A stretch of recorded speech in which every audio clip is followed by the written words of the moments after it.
In this video, we'll walk you through the complete step-by-step process of installing the Frappe Framework version 15 on your Linux system. We will create a user YouTube and will give sudo permission to this user by running sudo usermod ag sudo YouTube.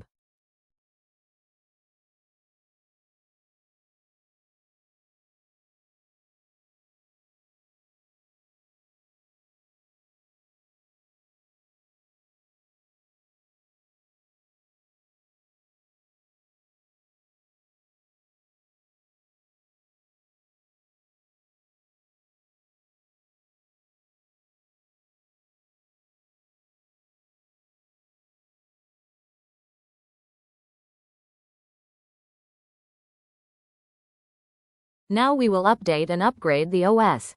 This will take some time.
Once the system is up to date, you'll to install Git, a version control system used to manage and track your source code effectively. Next, we install Redis. Redis is an in-memory database that's used for background tasks, caching, and real-time features within the Frappe ecosystem.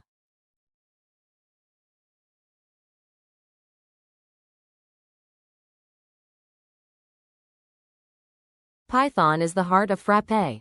You'll need the correct version of Python, along with its development dependencies and a virtual environment package, so the framework can run smoothly.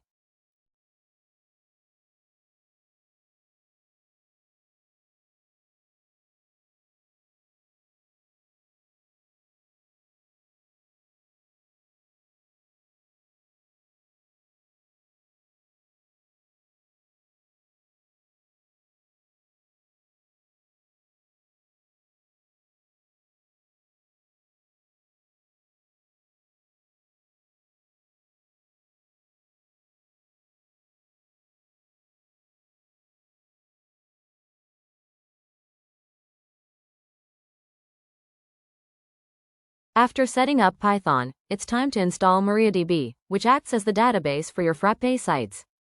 During setup, you'll be asked to secure your database by setting a root password, removing anonymous users, and disabling remote root login, all standard steps to ensure your database is secure.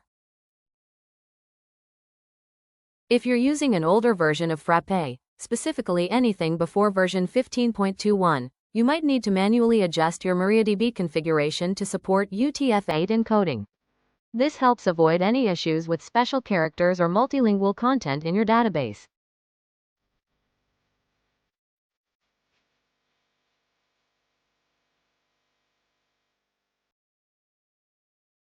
Before moving forward with using the Frappe framework, or any application that relies on a MySQL-compatible database, we need to ensure that the MariaDB service is running in the background at all times. This is where systemctl comes in. By enabling MariaDB with systemctl, we're telling the operating system to automatically start the database server whenever the system boots up. This is especially important in a production environment, where server uptime is critical. If MariaDB isn't running, your Frappe site won't be able to connect to the database, which means the application will be down. In short, enabling MariaDB through systemctl ensures reliability, consistency, and peace of mind, knowing that your database is always ready whenever the system is online. It's a simple step, but an essential one. Next comes Node.js, an essential part of Frappe's front-end build tools. For the latest versions of Frappe, Node.js version 20 or higher is recommended. Alongside it, we also install Yarn, which is used to manage JavaScript packages more efficiently. To support PDF rendering, we install XVFB and font configuration libraries. These are required for WKHTML-TO-PDF to function correctly. WKHTML-TO-PDF is the tool that allows Frappe to convert HTML content into PDFs. It's especially useful for printing reports, invoices, and other documents directly from the system.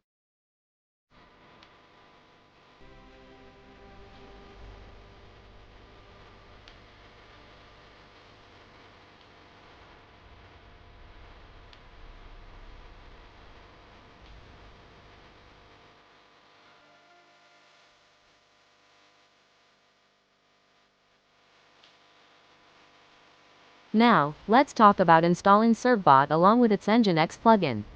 Certbot is a powerful and widely used tool that helps you automatically obtain and install free SSL certificates from Let's Encrypt. These certificates allow your website to serve content over HTTPS, which is essential for security and trust. When we include the Nginx plugin in this installation, Certbot can directly configure your Nginx server to apply the SSL certificates, making the entire process seamless and automated. By installing both Certbot and its Nginx integration, we're making it easy to secure our Frappe site with just a few simple commands, no manual configuration required. It's a quick step, but a critical one in setting up a safe and professional-grade production server. Next, we install Frappe Bench, the command line tool that helps you manage Frappe projects. This tool allows you to create new sites, install apps, run development servers, and handle production setups, all with simple, intuitive commands. By using Python's package manager, we install it system-wide so that it's available anywhere in the terminal. Once Bench is installed, you might see some deprecation warnings when initializing a new Bench instance. These usually come from older versions of some Python packages used under the hood. To avoid these warnings and ensure compatibility with the latest Python standards, we also upgrade 3 specific libraries: PyQRCode, Routh, and Docopt. These upgrades are a small but important step to ensure a smoother setup experience, fewer errors, and better long-term compatibility. With these tools in place, you're now ready to create your first Frappe site and begin building your application.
You've now successfully completed the setup of Frappe Framework version 15 on your system.